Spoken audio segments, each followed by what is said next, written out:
জীবনে চলার পথে কত কত মানুষের সাথে দেখা হয়ে যায়, আর তার ভিতরে কিছু কিছু মানুষ আছে নিজের আপন মানুষের থেকেও আপন হয়ে যায়। সো এরকমই একটা গল্প আজকে শেয়ার করবো এই ভ্লগে। হ্যালো এভরিওয়ান, আসসালামু আলাইকুম। আশা করছি সবাই অনেক ভালো আছো। তো আমরা কোথায় যাচ্ছি বলো তো?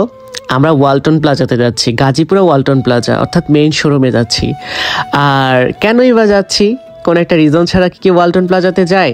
তো সেই রিজনেই যাচ্ছি, কারণ আমার একটা ভাইয়া, অর্থাৎ অনলাইনে তার সাথে আমার 1 বছরের পরিচয়, আর সেই ভাইয়া আমার জন্য একটা গিফট অর্ডার করেছে। আর সেই গিফটটা আনার জন্যই আমি আর জেরিন চলে গিয়েছিলাম ওয়ালটন প্লাজাতে।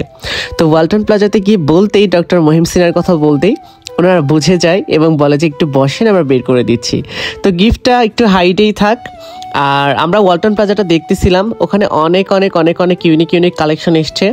আর হ্যাঁ, ভিডিওতে বললাম ডক্টর মহিম সিনা, তো ডক্টর মহিম সিনাটাকে সেটাও তো তোমাদের জানা দরকার, তাই না?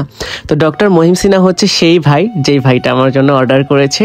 তার সাথে আমার 1 বছরের অনলাইনে পরিচয়, ফার্স্টেই যেটা বললাম। আর হ্যাঁ, এই ডক্টর মহিম সিনা ভাই আমার নিজের ভাইয়ের থেকে কোনো অংশে কম নয়, মানে সেও আমার ভাই, তাই আমি ওকে বড় ভাইয়া বলি।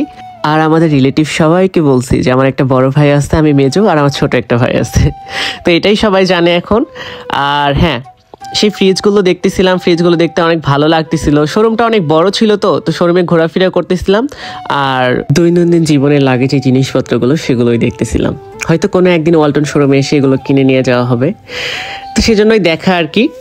তো তারপর যেটা বলছিলাম, ডক্টর মহিম সিনা সে হচ্ছে অনেক বড় একজন ডক্টর, এমবিবিএস ডক্টর।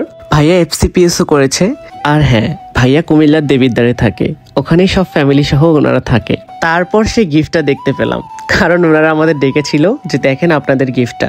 তারপর দেখলাম সুন্দর একটা ব্লেন্ডার। আর এখন যেই ব্লেন্ডারগুলো অনেক বেশি চলতেছে সেই টাইপের ব্লেন্ডার আমার আর জেইনের তো অনেক বেশি পছন্দ হয়ে যায়। আর ওনারা ওয়ারেন্টি কার্ড আমাদের দেখাচ্ছিল যে দেখেন সব কিছু ঠিকঠাক আছে কিনা। এরপর আমরা ওয়ারেন্টি কার্ড বুঝে নিই এবং ওনারা প্যাকিং করে দেয় ব্লেন্ডারটা। আর ওনারা চা অর্ডার করেছিল, সেই চা আমরা খাচ্ছিলাম। তো আমার উইদাউট সুগার চা একদম পছন্দ না, তো জেরিন খাচ্ছিল আর কি, আমি একটু খেয়ে রেখে দিয়েছিলাম। তারপর ওয়ারেন্টি কার্ডটা জেরিনের হাতে দিয়ে দিলাম এবং আমরা বাসার উদ্দেশ্যে এখন রওনা দিব। তাই সবাইকে বাই বলে দিচ্ছিলাম যে নেক্সট আবার আসবো কখন এই শোরুমে। শোরুমটা আসলেই অনেক ভালো লেগেছে, অনেক বিশাল একটা শোরুম।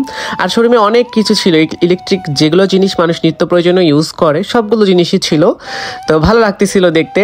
এরপর আমরা রিক্সার জন্য ওয়েট করছিলাম এবং রিক্সায় উঠেও পড়লাম। আর জেইনার আমি বাসায় ব্যাক করছি।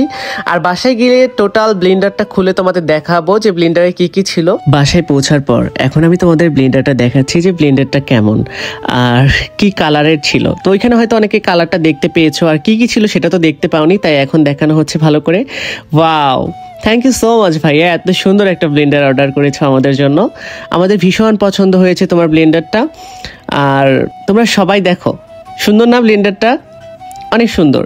ছোটোখাটো একটা ফ্যামিলি ভালোভাবে ব্লেন্ডারটা ইউজ করতে পারবে, বিভিন্ন ধরনের মশলা বানাতে পারবে, ইভেন চাউলের গুঁড়া করতে পারবে, তো সব কিছু করা ইজিলি হয়ে যাবে। ভাইয়া যেমন আমাদের অনেক ভালোবাসে, ভাবিও আমাদের অনেক ভালোবাসে। আর এই অর্ডারটা করেছিল পরে শুনলাম ভাবি। তো ভাবি, তোমাকে অনেক অনেক বেশি থ্যাংক ইউ, আমাদের ভীষণ পছন্দ হয়েছে। তো guys, thank you so much, তোমরা এতক্ষণ আমার ভ্লগটা মনোযোগ সহকারে দেখেছো। নেক্সট অন্য আরেকটা ভ্লগ নিয়ে আসবো, সেই অবধি সবাই অনেক ভালো থাকো। আল্লাহ হাফিজ এভরিওয়ান।